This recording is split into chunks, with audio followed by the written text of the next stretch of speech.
Conley star actor in dramatic third degree, Atlanta, Georgian, Saturday, May 31st, 1913. In all the grim annals of Atlanta's criminal history, an illiterate Negro, Jim Conley, stands out today the principal figure in one of the most remarkable and dramatically impressive third degrees ever administered by the city police.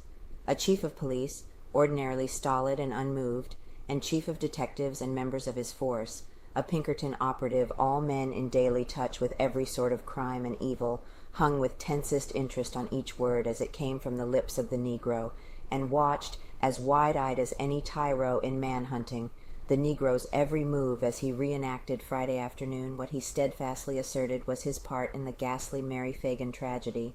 Factory men look on, dumb under the spell of the drama in which Conley played a triple role, first in his own personality, then as Leo M. Frank, and finally, as the young girl victim, two employees of the factory listened to the damning accusations that unconcernedly, almost glibly, were made against their superintendent.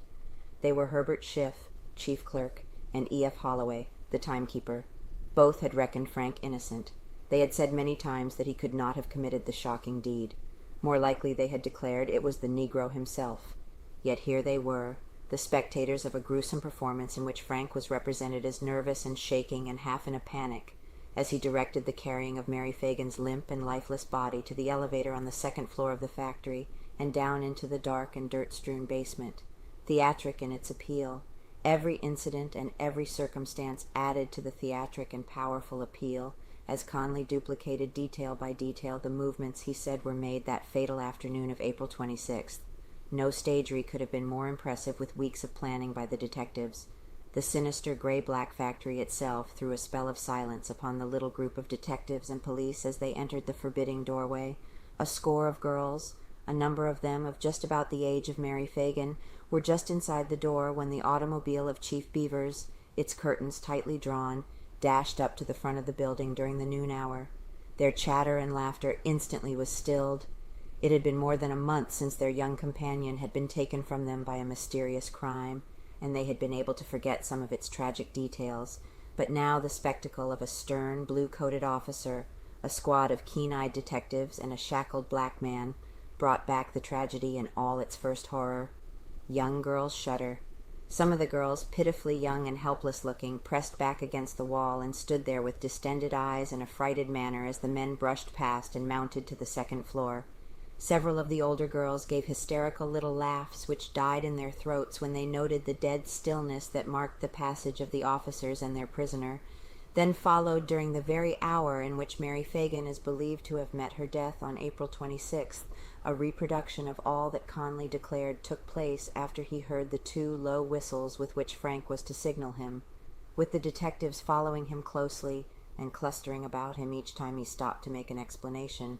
The Negro started at the point he said he first saw the dead body and went through the building exactly as he claimed he did on the afternoon he bore the tragic burden to the elevator, down to the basement, and then to the dark corner near the furnace. Does not break down. If the detectives hoped that the plan of bringing Conley right to the scene of the tragedy would break him down and force him to confess that it was he alone, and not Frank, who committed the crime, they were disappointed. The Negro proved himself either a most consummate actor or a man who finally was telling the truth. He was letter-perfect, so far as a person could be in a tragedy of the sort.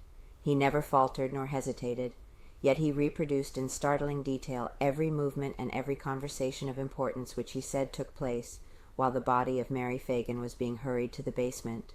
Conley did not pretend too great a knowledge. Occasionally, when he was asked a question, he would reply, "I don't know, boss, I don't know." He did not assume to quote Frank verbatim in many instances. If he was lying, it was a most amazing fabrication he built up. He told more than enough to demonstrate conclusively that he knew all about the disproval of the body. He told enough of his alleged conversations with Frank to indicate strongly that they actually took place, but he did not go into such a wealth of detail as to give the impression that his whole story was a mass of lies so far as Frank's connection with the affair was concerned. However, Conley's credibility will be a matter for the court to decide. Several times before he has related stories of his movements the day of the crime, and has afterward admitted them false or imperfect. Displays little emotion. Conley displayed little or no emotion in his remarkable recital. Rather than detracting from the dramatic impression, this accentuated it. He impersonated the actors in the black tragedy with such unconcern and apparent fidelity to detail that the detectives were forced to feel that they were witnessing an almost exact reproduction of what took place after Mary Phagan was killed the afternoon of April 26th. "She was layin' just like this when I found her," the Negro said easily, and dropped on his stomach to the floor near the metal room.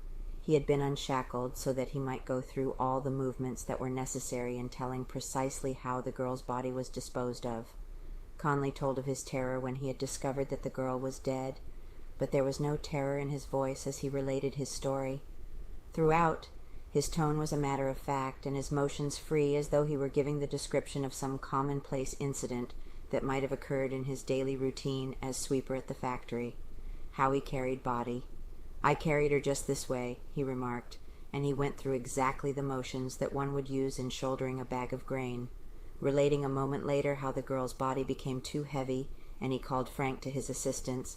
He added one of the little descriptive details of his recital by saying, "This is where Frank got nervous and dropped the girl's feet. They dragged on the floor. He had hold of the cloth that I had wrapped her in, and was walking like this. I guess he just was so nervous he let go." A little later, as the party arrived at the elevator down which the Negro said the girl's body was taken, Conley remarked that he had to wait there at the elevator while Frank went to the office to get the key to the door. Employees show curiosity. As the elevator passed down with its load of detectives, a large crowd of the factory employees could be seen gathered in the corridors of the first floor, eager to get a glimpse of what was going on.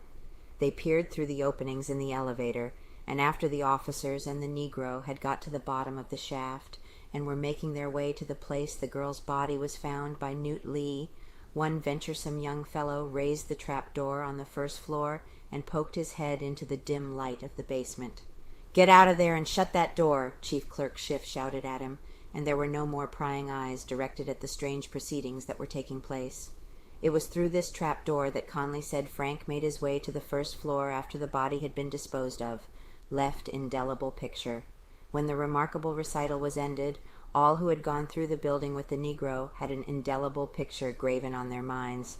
It might not have been what actually took place at the factory the fatal day, but it was most realistic and impressive. They saw a man, a white man, standing at the top of the steps leading from the second floor down to the first. He was signaling someone. A Negro answered the signal. They saw the horrified face of the black man a few moments later, bending over the huddled form at the rear of the building. The form was that of a little girl. She was dead. They saw her wrapped in a rough piece of crocus bagging on the shoulders of the stocky Negro. Her head hung limply from one end of the bagging. Her legs dangled from the other. Drop's heavy bundle. When the burden became top-heavy, the spectators in this grim drama saw the body drop to the floor, and the white man come cursing from a doorway where he had been directing the Negro. Then the white man took up the feet of the girl victim and the Negro the shoulders. They carried her a few feet, and the white man in his nervous fright loosed his hold on the bagging, and the body dropped again. The little party saw, almost as plainly as though they had witnessed it, the body carried to the elevator, the white man hurrying to the office to get the key, and then running the elevator down himself, standing with one foot on one side of an extended leg of the girl and the other foot on the other side, in the dim basement. The tragic panorama then represented the two lifting the mutilated body out of the elevator, the Negro carrying it past the dimly burning gaslight and into the darkness at the other end of the basement. Meanwhile the other stood guard at the trap door lest anyone interrupt them at their gruesome work. Then the Negro ran the elevator up, the white man climbing up through the trap door and meeting the elevator at the first floor. A graphic picture was presented of the white man as he stumbled from the elevator in his frenzy of fear at what he had done and of his terrified actions after he had reached his office. His face blanched and then went red. He wrung his hands as though in abject terror, according to the story of the black man. He muttered, "Why should I hang?" and mentioned rich relatives in Brooklyn who would help the Negro financially. He gave the Negro $200 and then took it away from him. He said it would be all right, that the Negro would get the money Monday, air of calm finality. All this the Negro told, and told it with an air of calm finality that convinced the officers where they had doubted his other stories. They realized when they walked from the gray-black building that they had passed through one of the most remarkable experiences of their lives. The Negro had told a startling and gruesome story. He had related it as though it were a matter of little moment.